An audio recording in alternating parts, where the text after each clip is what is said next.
Mukhang nakasilid sa maleta ang bangkay ng isang menor de edad sa Thailand. Huli siyang nakita kasama ang isang Australian national na naaktuhang tatakas na ng bansa. Narito ang Frontline News Abroad. Pasado 3:00 ng madaling araw ng Huwebes, magkahawak kamay na pumasok sa isang condominium building ang babae at lalaking yan sa Pattaya City, Thailand. Binati pa sila ng gwardya na sinundan sila ng tingin hanggang sa makapasok sila sa elevator.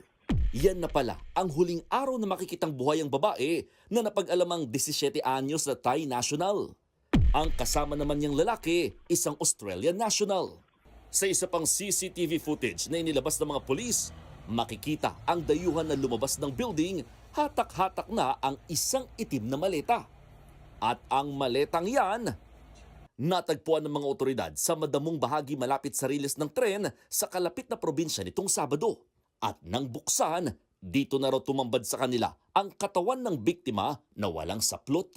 Sa investigasyon, Biyernes ng hapon nang i-report sa mga pulis na nawawala ang biktima.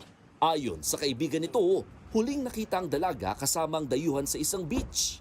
Dito nagsagawa ng backtracking ang mga pulis at inalerto ang immigration.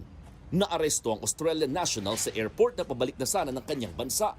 Ayon sa mga pulis, isinakay ng sospek ang maleta sa isang motor at saka ito inabandona sa damuhan. Pero ang sospek, itinangging pinatay niya ang biktima.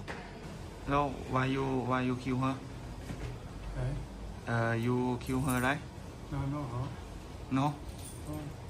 Maharap siya sa reklamong murder habang patuloy na gumugulong ang investigasyon.